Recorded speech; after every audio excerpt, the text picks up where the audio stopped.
सुहृदं सुलभं सुखदं स्वनुजं च सुखाय ममोघशरम् अपहाय रघुद्वहमन्यमहं न कथञ्चन कञ्चन जातु भजे।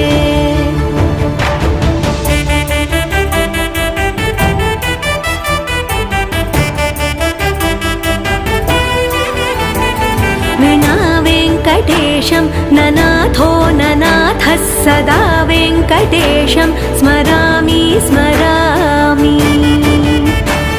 हरे वेङ्कटेश प्रसीद प्रसीद प्रियं वेङ्कटेश प्रयच्छ प्रयच्छ।